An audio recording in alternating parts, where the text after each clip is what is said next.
하나님 말씀 보겠습니다. 하나님 말씀은 신약 성경 에베소서 5장 22절부터 33절 끝절까지 말씀입니다.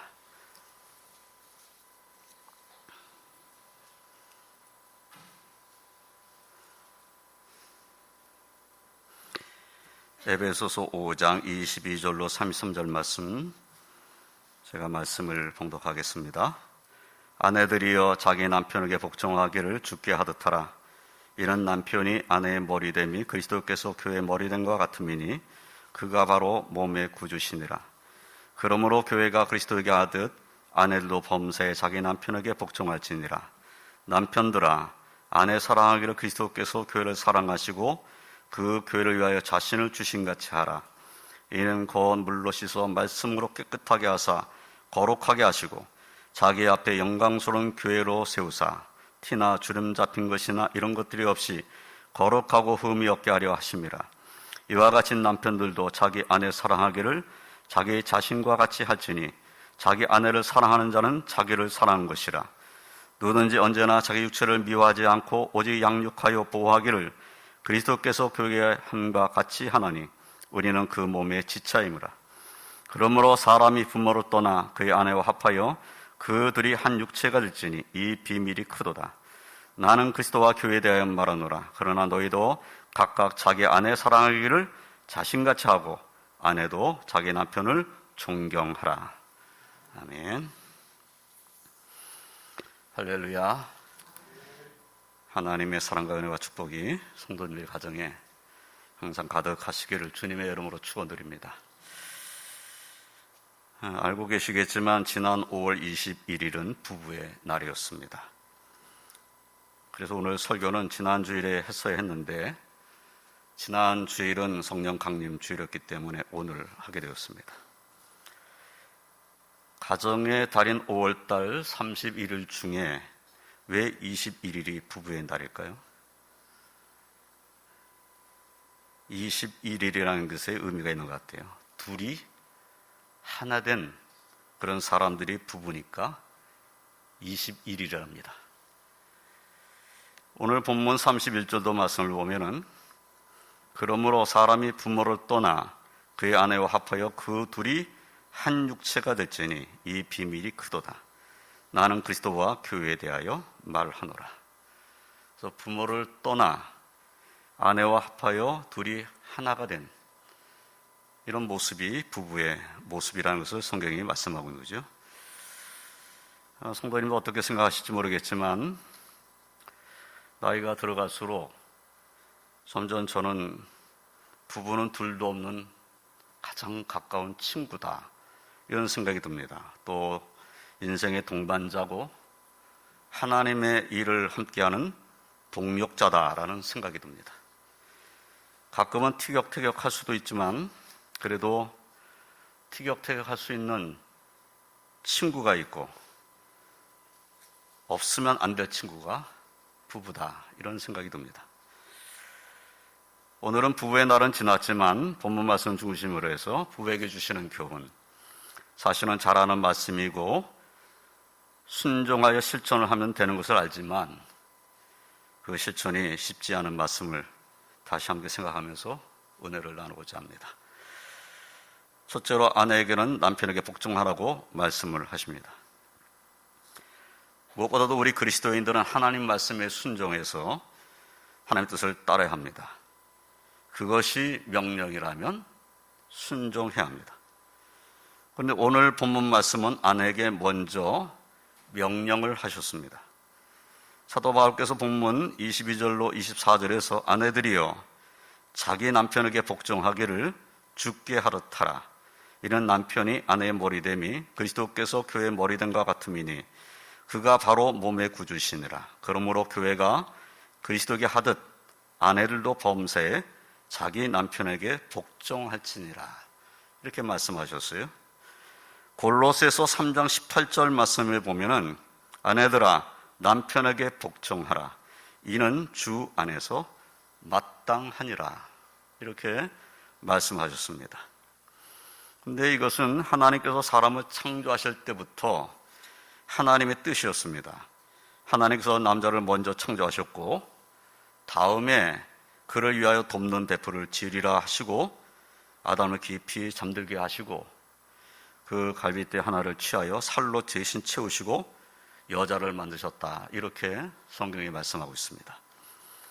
창세기에 기록되어 있는 이런 하나님의 창조 섭리, 창조 질서를 따라서 보았을 때에 아내가 남편을 돕는 배필로 창조되었다라는 것을 우리는 성경을 통해서 알게 됩니다. 그러면 인간이 타락한 이후에는 어떻게 되었습니까? 타락한 이후에도 이 하나님의 창조 섭리는 변하지 않았습니다. 창세기 3장 16절 말씀을 보면 하나님께 여자에게 주시는 말씀에서 또 여자에게 이르시되 내가 내게 임신하는 고통 크게 더하리니 내가 수고하고 자식을 낳을 것이며 너는 남편을 원하고 남편은 너를 다스릴 것이니라. 이렇게 말씀하셨어요. 타락 이후에도 하나님의 뜻은 아내가 남편에게 순종하는 것, 남편이 아내를 다스리는 것, 이렇게 되어 있습니다. 뿐만 아니라 사도 바울께서는 신랑이신 주님과 신부인 교회의 관계를 상기시키면서 교회가 교회의 머리이신 그리스도께 하듯 아내들도 범사에 자기 남편에게 복종할 것을 말씀하셨어요. 그러니까 그리스도와 교회의 관계를 우리는 너무나 잘 알죠. 교회는 교회의 머리 되신 그리스도께 순종해야 됩니다. 주님의 뜻이면 그 주님의 뜻을 따라가야 되는 것이죠. 그런데 교회와 그리스도의 관계를 가지고 부부의 관계를 이렇게 지금 사도 바울께서 말씀하시는 거죠. 그래서 아내들도 범사에 자기 남편에게 복종할 것에 대해서 순종할 것에 대해서 말씀하셨습니다. 사도 베드로께서는 베드로전서 3장 1절로 2절에서 이런 말씀을 하셨어요. 아내들아 이와 같이 자기 남편에게 순종하라. 이는 혹 말씀을 순종하지 않는 자라도 말로 말미암지 않고 그 안에 행실로 말미암아 구원을 받게 하려 함이니 너희의 두려워하며 정결한 행실을 봄이라. 이렇게 말씀하셨어요. 이 말씀을 통해서 무엇을 가르치시는 겁니까? 믿음을 가진 아내가 남편에게 순종해야 할 이유가 무엇이냐? 말씀을 순종하지 않는 남편이라도 아내 행실로 말미암아 구원을 받게 하려는 하나님 뜻이 있다. 이렇게 말씀하신 겁니다. 아니 믿지 않는 남편이고 속속이고 그러는데 그 남편에게 내가 꼭 순종을 해야 됩니까? 네, 참 어려운 일이죠. 견디기 힘든 일입니다.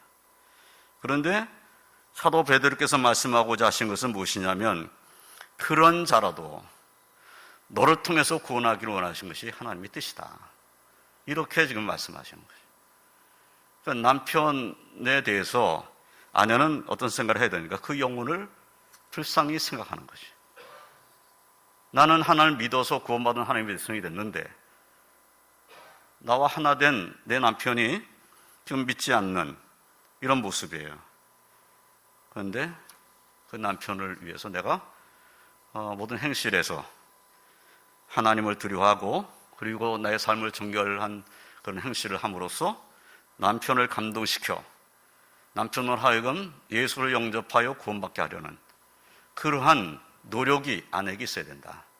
그래서 아내가 남편에게 순종해야 할 이유가 뭐냐? 그 남편을 구원받게 하기 위해서. 하나님께서 그것을 원하고 계시다. 이렇게 말씀을 하신 겁니다. 또한 베드로전서 3장 3절 6절 말씀을 보면 너희의 단장은 머리를 꾸미고 금을 차고 아름다운 옷을 입는 외모로 하지 말고 오직 마음에 숨은 사람을 온유하고 안정한 심령에 썩지 아니할 것으로 하라. 이는 하나님 앞에 값진 것이니라.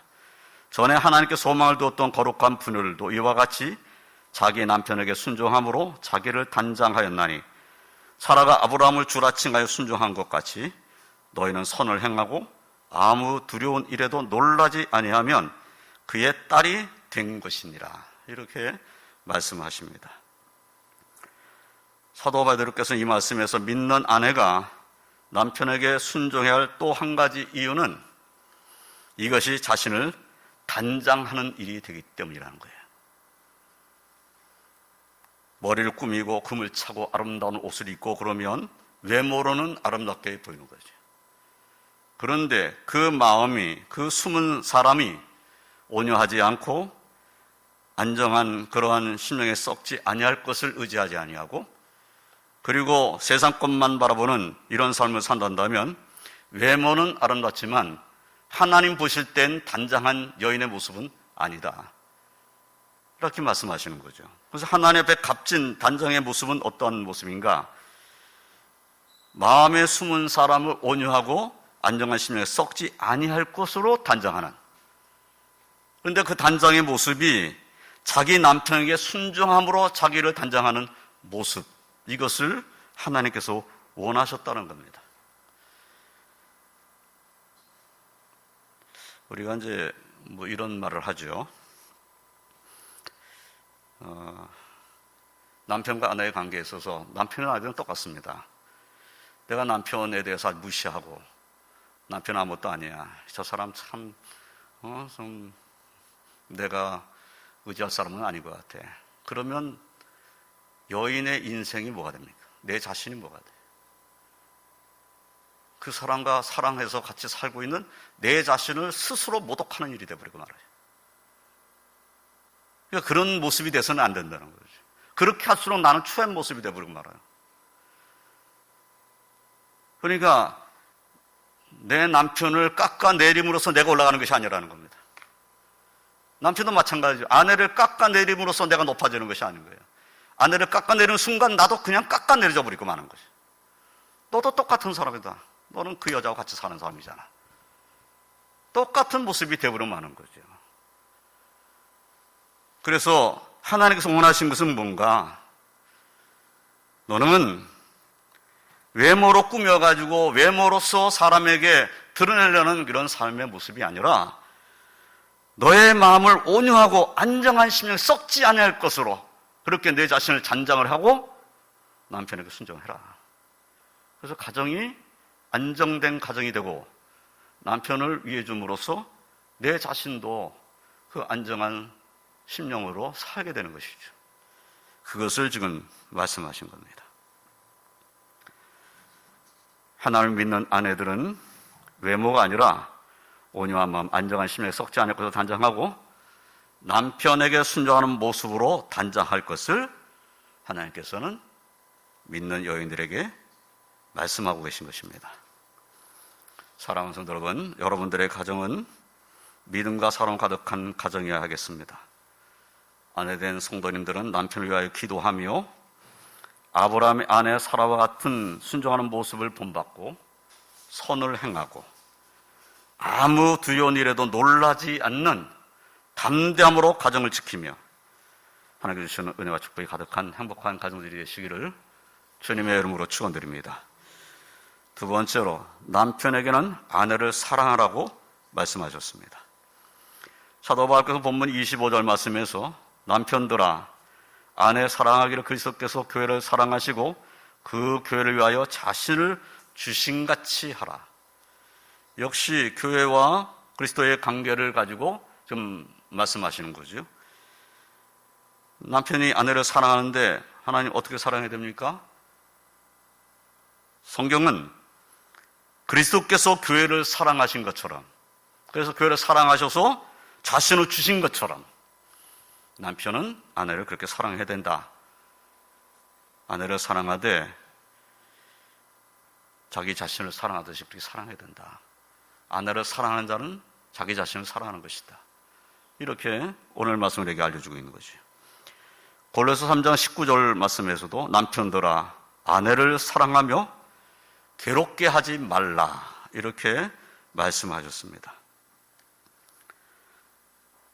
믿음의 가정은 아내가 남편을 대함에 순종함이 있는 가정의 모습이어야 합니다. 그런데 어떤 인간관계에 있어서도 마찬가지지만은 특히 부부관계에 있어서 신뢰와 사랑만큼 중요한 것은 없습니다.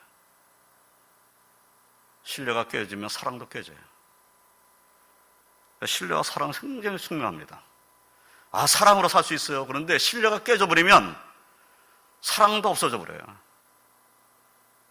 내가 생각했던 내 남편의 모습이 어떠한가? 내가 생각했던 남편은 이런 모습이었는데 이 사람이 그런 사람이 아니야. 완전 내가 신뢰할 만한 사람의 모습이 아니야. 그러면 내가 지금까지 사랑해왔던 것이 참 어리석은 모습이었구나라고 생각하게 되는 거죠. 신뢰가 깨져버리면 사랑도 깨지게 됩니다. 그래서 신뢰와 사랑은 매우 중요합니다. 아내들이 남편에게 순종한 것만으로 부부의 간에 진정한 행복은 없습니다. 그냥 무조건 남편이 뭐라고 하면 순종하는 이 모습으로 가정이 행복해지는가? 절대 그렇지 않습니다. 잠시간은 평안을 누릴 수 있을지 모르죠. 그러나 그것은 진정 행복이 아닙니다. 아내가 남편에게 사랑을 받고 있다는 생각이 들 때 아내도 남편에게 순종하고자 하는 마음이 생기는 것입니다. 남편을 사랑하는 마음에서 순종할 때 아내도 행복할 수 있는 것이에요. 내가 사랑하는 마음으로 내 남편을 위해서 내가 조금이라도 내가 할 수 있는 일들을 좀 해야 되겠다. 이렇게 생각할 때 그때 행복한 거죠. 내가 안 하면 우리 집은 어떻게 될지 모르겠어. 이런 불안함에 괴로워하는 시간을 보낸다면 그 아내의 삶의 모습은 행복하지 않을 것입니다. 남편이 아내를 괴롭게 함으로 아내가 남편을 더 이상 존경할 수 없고 더 이상 남편의 말을 신뢰함으로 받아들일 수 없고 남편의 말을 따를 수 없게 될 때 부부는 그야말로 자식들 때문에 헤어질 수 없는, 그래서 그렇게 사는 모습, 사랑으로가 아니라 미운정으로 사는 모습, 평생 원수와 같이 사는 모습이 될 수 있음을 우리는 깨달아야 됩니다. 나는 괜찮았어. 남편이 생각할 때 나는 괜찮았어. 그런데 아내는 지옥 같은 삶을 살았다면 그것은 남편이 잘못한 거죠. 자신은 편안했을지 모르지만 아내는 그렇지 않았다. 그러면 그 가정이 정말 행복한 가정의 모습이었는가? 그렇지 않다는 겁니다. 그러한 삶은 행복하지 못한 삶입니다. 남편들은 아내에게 순종을 요구하기 전에 그리스도께서 교회를 사랑하시고 그 교회를 위하여 자신을 주신 같이 아내를 사랑하는 명령에 순종해야 합니다. 아내가 내게 순종하기만을 바라는 것이 아니라 그 아내를 예수님께서 교회를 사랑하시고 자신을 십자가에 못 박기까지 그렇게 내주신 것처럼 사랑해야 된다. 이것이 하나님의 뜻입니다. 사도 베드로께서는 베드로전서 3장 7절에서 남편들아 이와 같이 지식을 따라 너희 아내와 동거하고 그를 더 연약한 그릇이요 또 생명의 은혜를 함께 이어받을 자로 알아 귀히 여기라. 이는 너희 기도가 막히지 아니하게 하려 함이라. 이렇게 말씀했어요. 남편은 지식을 따라 너희 아내와 동거하라 라는 명령에 순종을 해야 합니다. 남편은 지금의 아내를 만나게 해주시고 결혼하여 가정을 이루게 하신 분이 하나님이라는 사실을 지적으로 이해하고 깨달아서 부부간에 사랑함으로 동거해야 합니다. 또한 남편은 단지 결혼에 대한 하나님의 뜻을 이해하는 것뿐만 아니라 아내에 대해서 알고 귀히 여겨줘야 합니다. 아내가 상처받기 쉬운 더 연약한 그리심을 알아야 하고 아내도 생명의 은혜를 나와 함께 이어받을 자라는 사실을 잊지 않고 귀하게 여겨줘야 합니다. 이 아내도 하나님께서 천하보다 귀히 여기는 그런 하나님의 백성이다. 하나님의 딸이다. 이렇게 생각하면 함부로 대하셔서는 안 되는 거죠. 귀히 여겨줘야 됩니다. 그리고 더욱더 육신적인 삶에 필요한 것들을 채워주기 위해서 땀 흘려 일하고 영적인 은혜와 축복을 함께 나누고자 함께 기도하는 부부가 되도록 노력하며 힘써야 합니다. 서로 존중하고 사랑할 때 그것에 진정한 행복이 있습니다. 그런데 그렇게 산다고 할지라도 잘하지 못한 것을 후회할 때가 온다는 것입니다. 그렇게 잘했는데도 내 생각에는 잘한 것 같은데도 이후에는 잘하지 못한 것이 생각나서 후회하게 된다는 거예요. 10여 년 전 부인과 사별을 하고 서울에 살고 있는 연세대 수학 박사로 안동교육대학 그리고 단국대 교수 역임하신 교수님이 쓴 글이 있습니다. 그 글을 좀 소개하려고 합니다. 연세 드신 분의 글이기 때문에 연세 드신 분들은 공감이 되지만 젊은 분들에게 아직은 나하고는 좀 먼 이야기 같다 이렇게 들릴 수 있습니다. 이해하시고 들으시기 바랍니다. 이렇게 글을 쓰셨어요. 친구 한 사람을 잃고 나니, 친구 한 사람은 아내인 거죠. 친구 한 사람을 잃고 나니 당신들께 꼭 당부하고 싶은 말이 있어. 어제는 지나갔으니 그만이고 내일은 올지 안 올지 모를 일, 부디 내일을 위해 오늘을 참고 아끼는 어리석은 짓이란 이제 하지 말기요. 오늘도 금방 지나간다고 먹고 싶은 거 있거들랑 가격표 보지 말고 걸신 들린 듯이 사먹고, 가고 싶은 데 있거들랑 원근 따지지 말고 바람난 것처럼 가고, 사고 싶은 거 있거들랑 명품 하품 가릴 것 없이 당장 사시오. 앞으로는 다시 그렇게 못한다. 다시 할 시간이 없단 말이요. 그리고 만나고 싶은 사람 있거들랑 당장 전화로 불러내 국수라도 걸치면서 하고 싶던 이야기 마음껏 하시오. 그 사람 살아서 다시는 못 만날지 모른다. 이런 글로 이렇게 시작을 하셨어요. 그러니까 자기 아내를 잃고 나니까 못한 것들이 자꾸 생각나는 거예요. 먹고 싶다고 그랬는데 그거 한번 먹고 싶다는데 그거 데려가서 먹지 못한 거, 뭐 하나 사고 싶다는데 그거 돈 아끼느라고 그거 사주지 못한 거, 이런 것들이 후회가 되는 거예요. 그러니까 먹고 싶은 거 있으면 그냥 가서 먹자. 그냥 돈이 얼마가 들든지. 그리고 뭐 사고 싶다, 뭐 갖고 싶다 그러면 그래, 그거 내가 한번 사주지 뭐. 이렇게 내가 마음 쓰지 못한 거, 그게 후회가 된다는 거예요. 그거 하면 되는데, 그거 한다고 해서 뭐 크게 어려운 것은 아니었을 텐데 지나고 나보니까 내가 너무 아끼려고 했다는 거죠. 너무 아끼려고. 그거 사서 뭐해? 그거 먹는다고 뭐 좋아져? 이렇게 생각한 거죠. 저도 반성하게 됩니다. 한때는 믿고 원망스러울 때도 있었던 당신의 배우자, 친구, 그 사람 분명 언젠가 당신 곁을 떠날 거예요. 그렇지 않은 사람 이 세상에 한 사람도 없다. 떠나고 나면 아차하고 후회하는 한 가지, 사랑한다는 말, 그 말 한마디 못한 거, 그 가슴 저려내는 아픔, 당하지 않은 사람 절대 모를 거예요. 엎질러진 물 어이 다시 담겠어. 지금 당장 양말 한 짝이라도 사서 손에 쥐어주고 고맙다 말하시오. 그 쉬운 그것도 다시는 곧 못하게 된다니까. 그리고 모든 것을 수용하시오. 어떤 불평도 짜증도 다 받아들이시오. 우주 만물이란 서로 다 다른 것, 그 사람인데 어찌 나하고 같으리까. 처음부터 달랐지만 그걸 알고도 그렁저렁 지금까지 같이 산 거 아니오. 그동안 그만큼이나 같아졌으면 되었지 뭘 또 더 이상 같아지란 말이오. 이젠 그대로 멋대로 두시오. 나는 내 그림자를 잃던 날 내일부터는 지구도 돌지 않고 태양도 뜨지 않을 줄 알았다오. 그러기를 벌써 10년이 넘었지만 나는 매주 산소에 가서 그가 가장 좋아하던 커피잔에 커피를 타놓고 차디찬 돌에 입을 맞추고 돌아온다. 내가 할 수 있는 것이라곤 겨우 이 집밖에 없다. 어리석다고 부질없다고 미친 짓이라고 욕해도 난 어쩔 수 없다. 제발 나같이 되지 마시오. 이것이 곧 당신들의 모습이니 살아있을 때라는 공자도 못한 천하의 명언을 부디 실천하기 바라오. 지금 당장 넌지시 손이라도 잡고 뺨을 비비면서 귓속말로 고맙다고 하시오. 안 하던 짓 한다고 뿌리치고들랑 허허하고 너털 웃음을 크게 웃어주시오.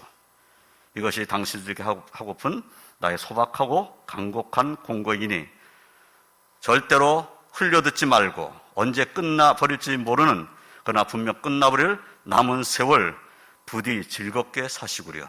당신의 인생 순항하시길 멋진 하루하루 되세요. 나이 드신 분이 아내를 잃고 지금 괴로워하는 마음을 좀 표현한 겁니다. 이 교수님께서 아내에게 사랑한다는 말, 고맙다는 말을 왜 안 하셨겠어요? 하셨겠죠. 그런데 정말 시간이 지나고 보니까 사랑한다는 말, 고맙다는 말을 충분하게 하지 못했다라는 후회를 하는 거예요. 평소 했겠죠. 그런데 정말 내가 내 마음속에 고맙다고 생각했던 그것에 대해서 정말 고맙다는 말을 내가 했는가? 저는 내가 마음을 담아가지고 정말 나와 함께 살면서 고생했던 그 모든 것들을 생각해 주면서 너무 정말 고생했다, 너무 고맙다 이렇게 말해줬는가? 생각해보니까 안 해준 것 같은 거예요. 사랑한다는 말도 많이 했죠. 그런데 정말 내가 내 아내를 정말 애틋한 마음으로 생각하고 사랑한다는 말을 해봤는가? 생각해보니까 안 하는 것 같은 거예요. 마음으로는 사랑했어요. 마음으로는 고맙다고 생각했어요. 마음으로는 정말 나 때문에 고생했다 이 생각했어요. 그런데 표현을 안 하는 거예요. 표현을 못 하는 거예요. 이것이 남편의 모습들이라는 겁니다. 표현을 해야 되는 거예요. 표현을. 근데 표현하기는 상당히 힘들죠. 쑥스럽죠. 그러니까 이분이 이렇게 말하잖아요. 지금 당장 넌시 손이라도 잡고 뺨을 비비면서 귓속말로 고맙다고 하시오. 지금이라도 하시오. 그러면 아내는 분명히 이렇게 말할 거예요. 아니 왜 안 하던 짓 하냐고. 저도 한번 시험해봤더니 그렇더라고요. 똑같은 반응이더라고요. 왜 안 하던 짓 하냐고. 내가 한번 시험해봤어요 이번 주간에. 근데 왜 안 하던 짓 하냐고. 그래요. 정말 그렇구나. 내가 안 하던 짓이었구나 이것이. 이 생각이 들더라고요. 정말 고맙다고 하는 표현을, 정말 사랑한다는 표현을 우리는 참 잘 못하고 사는구나 깨닫게 됩니다. 사랑하는 성도 여러분, 저와 성도 부부 사이에 서로 고생한 손을 어루만져주고 어깨도 들겨주면서 애틋함을 가지고 고생했다고, 수고했다고, 고맙다고, 사랑한다고 한마디 하며 함께 웃을 수 있는 그런 남편과 아내 되시길, 그래서 서로를 보며 당신을 만나 참 좋았노라고 말할 수 있는 그런 행복을 나누시기를 주님의 이름으로 축원드립니다.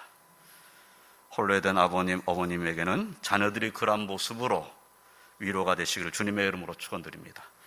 이제 말씀을 정리하겠습니다.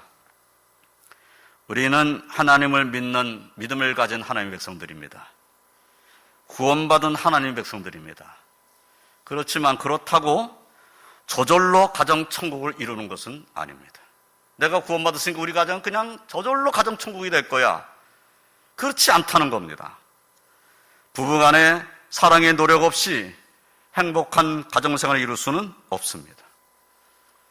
사랑하는 우리 왕덕교 성도님들은, 우리 부부들은 하나님 아버지를 모시고 사는 그러한 가정, 부부간에 존경과 신뢰와 순종과 사랑이 있으며 서로를 소중하고 귀히 여기며 위에서 기도함으로 서로에게 힘과 격려가 되며, 자녀들은 부모를 공경하고 부모를 본받아 아름다운 가정을 이루며 자녀들 간에는 우애가 깊은, 그래서 행복한 가정의 모습으로 하나님께 감사와 찬송 올려드리시기를 주님의 이름으로 축원드립니다.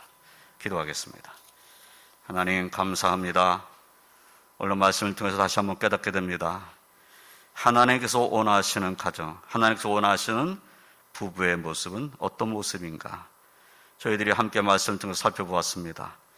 우리의 모습을 잘 돌이켜보고 주님께서 원하시는 가정, 주님께서 원하시는 부부의 모습으로 하나님께 영광 올려드리는 저희들 될 수 있도록 은혜 베풀어 주시옵소서.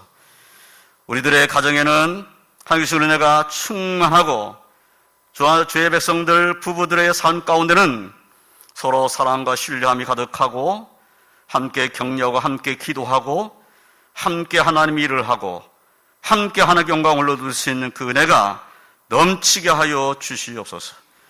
믿음으로 살면서 하나님께서 주시는 그 은혜를 누리는 아름다운 부부의 삶을 살 수 있도록 도와주시옵소서. 오늘 이 영상을 보며 예배드리는 주의 백성들에게도 같은 은혜 주시고 언제나 하나님을 경외하는 기쁨이 주의 백성들의 가정의 삶 가운데 넘치게 하여 주시옵소서. 예수님의 이름으로 기도드리옵나이다. 아멘.